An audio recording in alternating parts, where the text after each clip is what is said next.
ऐसा अक्सर देखा जाता है कि जब आप एग्जामिनेशन हॉल में होते हैं तो चीज़ें आती हुई भी भूल जाते हैं।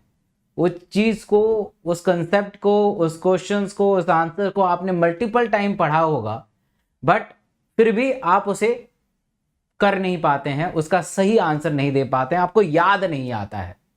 तो इस सिनेरियो में आपको क्या करना चाहिए जिससे आप चीज़ें भूले ना, आपको हर चीज़ याद आना शुरू हो जाए। जो आपने 1 साल पहले पढ़ा है, 2 साल पहले पढ़ा है, 2 महीने पहले पढ़ा है, 6 महीने पहले पढ़ा है, वो आपको एग्जामिनेशन हॉल में याद आना शुरू हो जाए। और वो याद आ जाए तभी उसका आंसर आप लिख पाएंगे, तभी आप डॉक्टर बन पाएंगे, तभी आप नीट को क्रैक कर पाएंगे।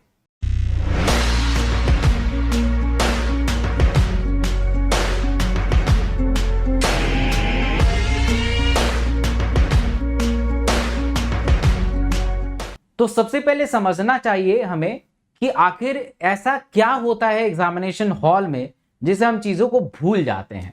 The first things is the pressure.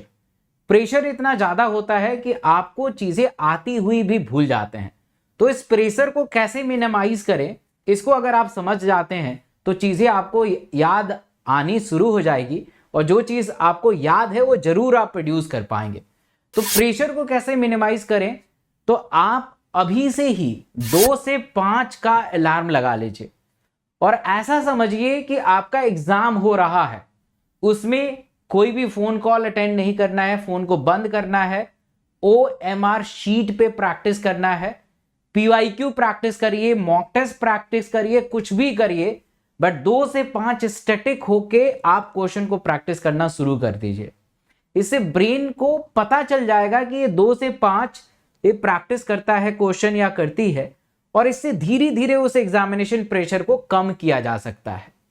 दूसरा एक इसका इलाज ये है कि अगर आपको हर चीज अच्छे से आए तो ऑब्वियस सी बात है कि अगर आप मल्टीपल टाइम्स रिवाइज करेंगे चीजों को तो कितना भी प्रेशर क्यों ना हो आप आंसर दे पाएंगे। तो कोशिश करिए कि जब भी आप एग्जामिनेशन हॉल में जाएं तो आप अपने फिजिक्स, केमिस्ट्री, बायो को मल्टीपल टाइम रिवाइज करके जाएं। मल्टीपल का मतलब 10 से ज्यादा। कोशिश करिए कि 10 से ज्यादा, मतलब मिनिमम तो 10 है, मतलब 10 बार तो रिवाइज करके जाना ही जाना है, क्योंकि कॉम्पिटिटिव माहौल है और आपको भी पता है 720 आउट ऑफ 720 आते हैं, तो 10 बार से कम क्या ही हो सकता है ना। क्योंकि वहां पे आप एग्जामिनेशन हॉल में पहुंचेंगे और 1-2 बार अगर आपने रिवाइज किया होगा तो उसका कुछ खास इंप्लीमेंट नहीं देखने को मिलेगा। तो ज्यादा से ज्यादा बार रिवाइज करके जाएं और अपने थ्योरी को रिवाइज करें। जो आपने नोट से पढ़ा है पूरे साल उसको रिवाइज करें बार बार। जो आपने NCERT पढ़ा है पूरे साल उसको रिवाइज करें बार बार। और मैंने आप सबके रिवीजन के लिए यूट्यूब पे डॉक्टर SK सिंह के चैनल पे 15 मिनट में एक चैप्टर को खत्म करने का निर्णय लिया है, और बहुत ही कमाल का सब चीज है।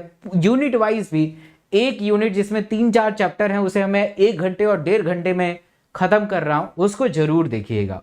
खाते समय देख लीजिए, नहाते समय देख लीजिए, कुछ भी, मतलब फास्ट तरीके से रिवीजन करिए।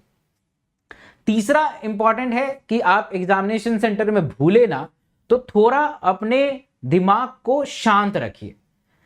अक्सर मैं जब भी एग्जामिनेशन हॉल में जाता हूं, चाहे वो MBBS के समय हो या नीट के समय हो, तो मैं आंखें बंद करके अपने इंस्पिरेशन और एक्सपिरेशन पे फोकस करता हूं। इससे क्या है कि मेरा ध्यान एक जगह केंद्रित हो जाता है। आंखें बंद करने से 50% चीजें जो है कट आउट हो जाती है और आप एक जगह फोकस कर पाएंगे। उस समय किसी से भी बात नहीं करना है। आसपास जो भी पड़ोसी आपके बैठे हैं वो आपके तरह आपके कॉम्पिटिटर हैं, वो उनसे आपको आगे निकलना है, तो उनसे बात करने का कुछ खास मतलब बनता नहीं है।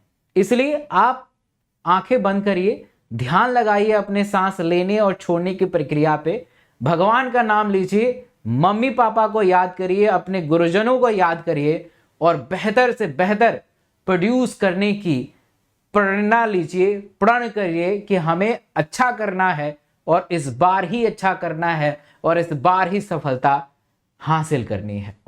ऐसे छोटे छोटे स्टेप को जब आप करेंगे तो मेरा दावा है कि आप कुछ चीज भूलेंगे नहीं। एक चीज और लास्ट में कहना चाहता हूं कि एग्जामिनेशन हॉल में हड़बड़ी नहीं मचानी है। जल्दीबाजी नहीं करना है। बहुत बार ऐसा देखा जाता है कि जल्दीबाजी के चक्कर में आते हुए क्वेश्चन को भी गलत कर देते हैं।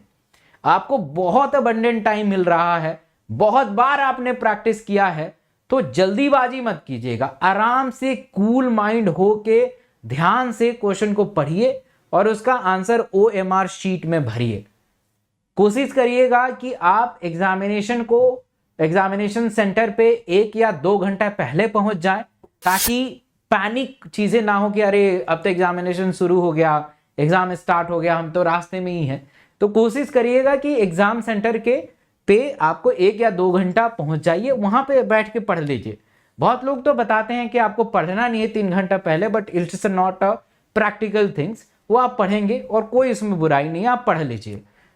तो वहां पे जाके पढ़ लीजिएगा। थोड़ा हाइड्रेटेड रखिए अपने आप को, तरोताजा महसूस करिए, अपने आप को हाइड्रेटेड रखिए, पानी का सेवन ज्यादा करिएगा, लाइट ब्रेकफास्ट करके जाइएगा और अच्छा करके आएंगे, ये मेरा दावा है। Thank you so much.